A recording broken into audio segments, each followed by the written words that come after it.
মই কি কৈছে জানে আপসু প্ৰেচিডেণ্ট বা আপসু যদি কয় আমি কৰিছে বুলি যদি কয় তেতিয়াহে মই মানিব পাৰিলে হয় ইহঁতে কৰা নাই কৈছে না ইহঁতে কৰিছে উল্টা ইহঁতে ক'ব লাগিছিল হয় আমি আপসু এই কামটো কৰিছে তেতিয়া মই বিশ্বাস কৰিলে হয় ইহঁতে কৰা নাই বুজিছে ইহঁতে কৰা নাই বুলি কৈছে তাৰমানে কৰিছে উল্টাহে ইহঁতে একবাৰ ভালকে এক্সামিন কৰি পেলাই চাওকচোন আপোনালোকে আজি উল্টাপানী সৰলপাৰা সেইফালে আৰু এইফালে জংদুৱাৰ ফালে মানে ৰায়মনা সেইফালে আমাৰ বিপিএফ দলৰ নাম লৈ পেলাই বিপিএফ দলৰ কিবা ফ্লেগ লৈ পেলাই বা বিপিএফ দলৰ নাম লৈ পেলাই জংঘল কাটি আছে এইটো কোন হয় কথাটো একে হয় না নহয় তাৰমানে বিপিএফ দলৰ নাম লৈ জংঘল কাটিবলৈ 400-500 জন ওলাই পেলাই গৈ আছে যে এইটো বিপিএফ কৰিছে না ইউপিএফ কৰিছে এতিয়া এই মই কোৱাটো এই একে বস্তু আমাৰ নাম লৈ পেলাই বিপিএফৰ ছাপৰ্টাৰ হৈ পেলাই ইহঁতৰ মানুহে জংঘল কাটিবলৈ যায় 400-500 এইটো কি হ'ল এইবিলাকে মুঠতে স্পষ্ট ডিফেন্ডৰে ক'ব লাগিছিল এই কামটো আমি কৰিছে তেতিয়া মই বিশ্বাস কৰিলে হয় সি কৰা নাই ৰণনীতি আমাৰ NDA হিচাপে হ'ব গোটেই অসমত NDA হিচাপে 126টা চিট আছে 126টা চিটত আমি একেলগে চিটটো বিতৰণ কৰি পেলাই কোনটো চিটত কোন সমষ্টিত বিপিএফ খেলিব এইটো আজিৰ দিনত আলোচনা কৰা নাই মুঠতে আমি বিপিএফ দল হিচাপে 15টা চিটত খেলে না ইয়াতকে বেছি চিটত খেলে সেইটো আমাৰ দলৰ মাজত আলোচনা হ'ব মুঠতে আমি আমাৰ প্ৰিপাৰেশ্যন ভাল আমি কৈছোঁ যে BTC নিৰ্বাচনৰ যিটো প্ৰচাৰ এই প্ৰচাৰৰ সময়তো আমি BTC বাকী ৰাইজৰ কাৰণে কি কৰিম নকৰিম সেইবিলাক গোটেই কথা আমি প্ৰচাৰ কৰিছে এই হিচাপত আমি আজিলৈকেও একে ষ্টেণ্ড আৰু আমি অতি সোনকালে ৰাইজক যেনেকৈ আমি কৈছোঁ যে 2005 চনটো ভিত্তি কৰি পেলাই সকলোকে মাটিৰ পাত্তা দিয়া যাব সেইটো আমাৰ ষ্টেণ্ড আজিলৈকেও আছে আৰু আমি প্ৰত্যেক চাৰ্কেল আমাৰ ৰিটায়াৰ্ড মণ্ডল বা ৰিটায়াৰ্ড খানাগড় ইহঁতক নিযুক্তি দিয়া হৈছে অতি সোনকালে ইহঁতে কামটো আৰম্ভ কৰিব কথা সেইটোৱে আৰু আমি যেনিবা ইয়াং ল'ৰা ছোৱালীসকলৰ বেকাৰ ল'ৰা ছোৱালীসকলৰ কাৰণে 100 crore ব্যৱহাৰ কৰিম বুলি কৈছে সেইটো আমি বাজেটত ধৰিছোঁ এইটো আমি ফেব্ৰুৱাৰী প্ৰথম সপ্তাহতে আমি আৰম্ভ কৰিম আৰু গৰীব দুখীয়াসকলৰ কাৰণে আমি 50 কোটি ধৰিম বুলি কৈছিল এইটো আমি অলৰেডি ধৰা হৈছে আৰু সেল্ফ হেল্প গ্ৰুপৰ কাৰণে 50 কোটি সেইবিলাক সব মুঠতে ইলেকশ্যনত আমি যিটো কমিটমেণ্ট দিছে সেইটো আমি কাম কৰিম আমি পিছুৱাই যোৱা নাই কথা সেইটোৱে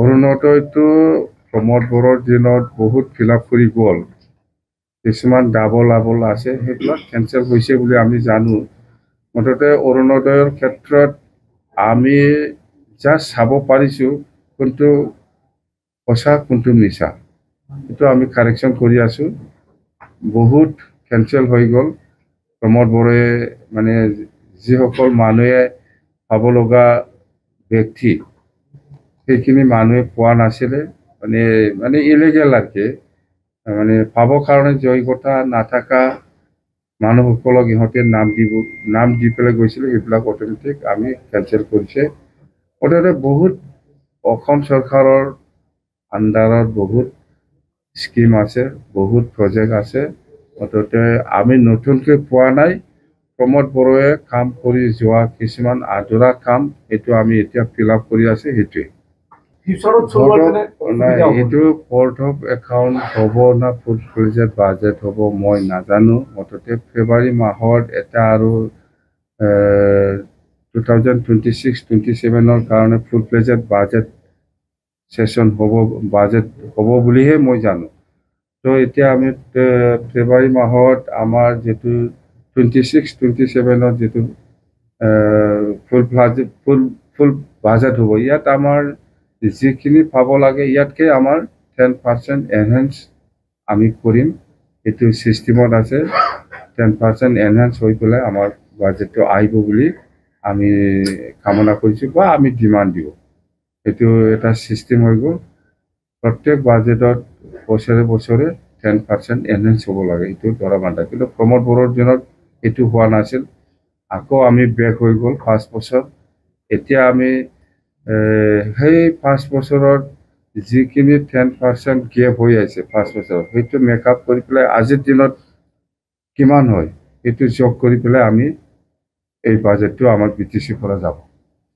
আৰু এটা কথা কৈছে যে প্ৰধানমন্ত্ৰী নৰেন্দ্ৰ মোদী ডাঙৰীয়া জানুৱাৰী মাহত অহাৰ কথা, গতিকে আপুনি প্ৰধানমন্ত্ৰীক লগ ধৰিবলৈ যাব নেকি সাক্ষাৎ কৰাৰ কাৰণে? আৰু প্ৰধানমন্ত্ৰী ডাঙৰীয়াই আমাৰ ভাৰতৰ প্ৰধানমন্ত্ৰী ডাঙৰীয়াই জানুৱাৰী মাহৰ অহাৰ কথা। এইটো হ'ল আমি যেতিয়া নেকি বিটিচি চুক্তি কৰিছিলে 2003 চনৰ 10 ফেব্ৰুৱাৰী, ইয়াত আগত যিখিনি আমাৰ আলোচনা আছিলে, যেনিবা Indo Bhutan national highway, Kokrajhar to গেলেমপুৰ ৰেলৱে, আৰু পাঠশালা টু এইফালে নাংলাম ৰেলৱে, আৰু ৰঙিয়া টু চান্দজংকাৰ ৰেলৱে ষ্টেচন হ'ব লাগে। এইবিলাক প্ৰপ'জাল আগতে দিয়া, কিন্তু আজি এইটো খুব আমাৰ কাৰণে খুব ভাগ্য ভাল বুলি আমি ক'ব লাগিব।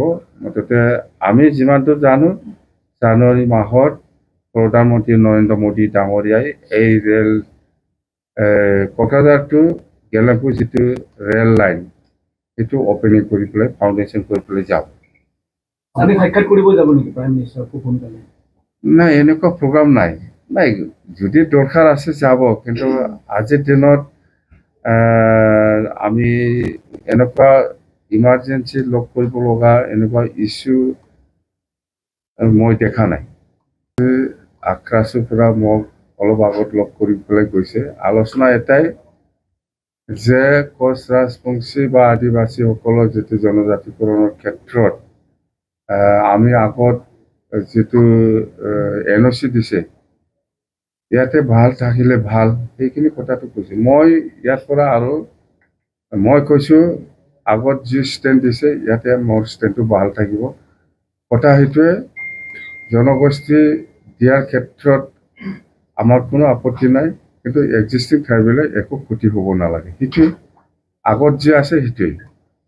ইয়াত এজেঞ্চিও আগবাঢ়ি যোৱা নাই, এজেঞ্চিও পিছোৱা নাই। মই অন্তিম দিন আমাৰ বড়োলেণ্ড টেৰিটৰিয়েল কাউন্সিলৰ যিটো এছেম্বলি আজি শেষ হৈ গ'ল। তেওঁলোক চিৰিয়াছ এনেকুৱা এজেণ্ডা নাছিলে।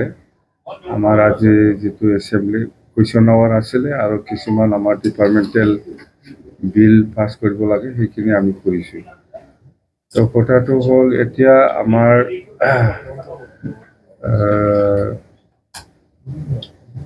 অহা 5 তাৰিখত আমাৰ যিটো BPF দলৰ যিটো মাছ গেডাৰিং হ'ব, সেইটোলৈ জনাব লগা কথা আছে। মুঠতে আমি 50,000তকৈ বেছি আমি মাছ গেডাৰিং কৰিবৰ কাৰণে আমি আমাৰ BPF দলৰ সকলো কৰ্মীসকলক আমি জনাইছোঁ। আৰু উদ্দেশ্যটো হ'ল, যিহেতু ইলেকশ্যনো আহি আছে, 2026 এছেম্বলি ইলেকশ্যনো আহি আছে, আৰু আমি এতিয়া নতুন চৰকাৰ BTCত। তো এই হিচাপে অহা 5 বছৰত আমি BTC বাকী ৰাইজৰ কাৰণে, সকলো জাতি জনগোষ্ঠীৰ উন্নয়নৰ স্বাৰ্থত আমি কেনেকৈ কাম কৰিবলৈ কাৰণে হাতত লৈছে, সেইবিলাক গোটেই কথা আমি শান্তি, ইউনিটি আৰু ডেভেলপমেণ্ট, সেই মেছেজটো আমি দিব বিচাৰিছোঁ সকলো ৰাইজক। যিহেতু আমি নিৰ্বাচনৰ সময়ত সকলো জাতি জনগোষ্ঠীকে বিভিন্ন প্ৰতিশ্ৰুতি আমি দি আহিছোঁ, সেইটো আমি কেনেকৈ ইমপ্লিমেণ্ট কৰিম, সকলো দল সংগঠনৰ লগত আলোচনা কৰি পেলাই আমি বহুত প্ৰতিশ্ৰুতি দি আহিছে, সেইবিলাক আমি কেনেকৈ এই 5 বছৰত ইমপ্লিমেণ্ট কৰিব পাৰিম, এইটো গোটেই কথা আমি সকলো ৰাইজক আমি জনাম বুলি এই যিটো মাছ গেদাৰিং, যিটো ৰেলী প্ৰগ্ৰাম, সেইটো আমি কৰিছোঁ। আৰু ছেকেণ্ড কথাটো হ'ল এই নমিনেটেড 6জন নমিনেটেড মেম্বাৰ, এইটোলৈ কিছু বিতৰ্ক চলিছে। এইটো আচলতে যেনিবা এটা কোচ আৰু এটা ৰাজবংশী এনেকুৱা মেনশ্যন কৰা আছে। সেইটো যদি আইনগতভাৱে যদি সেইটো যদি ৰাইট নহয়, বেআইনী হৈছে, তেতিয়া সেইটো আমি গভৰ্ণৰ ডাঙৰীয়াক বা অসম চৰকাৰক আকৌ ৰিকুৱেষ্ট কৰি পেলাই সেইটো আমি কাৰেক্ট কৰিবৰ কাৰণে আমি ইতিমধ্যে আমাৰ মাজত আলোচনা হৈছে। যিহেতু আমি দিছিলোঁ যেনিবা হেমপ্ৰভা দেৱীক আমি ভাবিছিলোঁ যে শৰণীয়া কছাৰী হিচাপে আমি দিম বুলি। তো ইয়াত নটিফিকেশ্যনত এনেকুৱা আহিছে কোচ হিচাপে। তো ইয়াত আমাৰ অলপ আমাৰ মাজত ভুল বুজাবুজি হৈছে, এইটো আমি সমাধান কৰি ল'ম। তো কোচ ৰাজবংশী হিচাপেতো আমাৰ পৰমেশ্বৰ ৰায় আছে, আৰু আকৌ কোচ হিচাপে হেমপ্ৰভা দেৱী বাইদেউক নমিনেটেড কৰা হ'ল। এতিয়া সেইটো লৈ অলপ আমাৰ মাজত ভুল বুজাবুজি হৈছে, এইটো আমি কাৰেকশ্যন কৰি ল'ম। যদি ভুল হৈছে এইটো আমি আইনগতভাৱে আমি চাম, যদি কেঞ্চেল কৰিব লাগে আমি কেঞ্চেল কৰিম, এইটো স্পষ্ট কথা। বিভিন্ন মহলৰ পৰা এইটো ৰিয়েকশ্যন আহি আছে।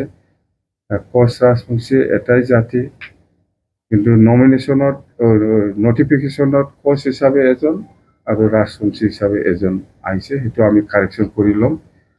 আজিৰ ভিতৰত আমি আলোচনা কৰি ল'ম অসম চৰকাৰৰ লগত, এইটো ঠিক হৈ যাব। আৰু আমি অহা 5 তাৰিখত যিটো বিপৰীত দলৰ যিটো মাছ গেদাৰিং, ইয়াত আমি যদি যিহেতু আমি NDA হিচাপে চৰকাৰ চলোৱাৰ নিচিনা হৈ আছে এতিয়া, সেইকাৰণে বিজেপি দলৰ কৰ্মকৰ্তাসকলকো আমি আহ্বান জনাইছোঁ, ইহঁতেও যদি আমাৰ এই ৰেলীত যদি অংশগ্ৰহণ কৰে আমাৰ ক'ব লগা একো নাই, কোনো আপত্তি নাই। সেই ধৰণত আমি আহ্বান জনাইছোঁ।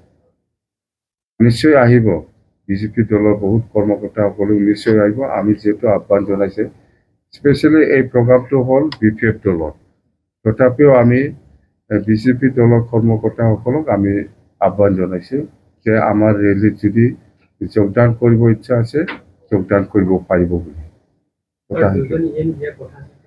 নাই, 2জন EMটো এই যে মই যে অলপ আগত কৈছে, ইয়াত অলপ কাৰেকশ্যন কৰিব লগা আছে, সেইকাৰণে আমি আজি দিব নোৱাৰিলোঁ। সেইটো কাৰেকশ্যন কৰি ল'ম, বাছ ইয়াৰ পিছত আমি EMটো দি দিম। এডিশ্যনেল বাজেট মানে আমাৰ SD বাজেট এপ্ৰিললৈকে চলাবৰ কাৰণে আমাক অসম চৰকাৰে দিছে 250 crore, সেইটোৱে। আৰু আমাৰ 2025-26ৰ যিটো SOBT, ইয়াত প্ৰমোদ বড়ো আগৰ চৰকাৰৰ 260 কিছুমান প্ৰজেক্ট ধৰা আছে, সেই পইচাটো ৰিলিজ হোৱা নাছিলে প্ৰমোদ বড়োৰ দিনত।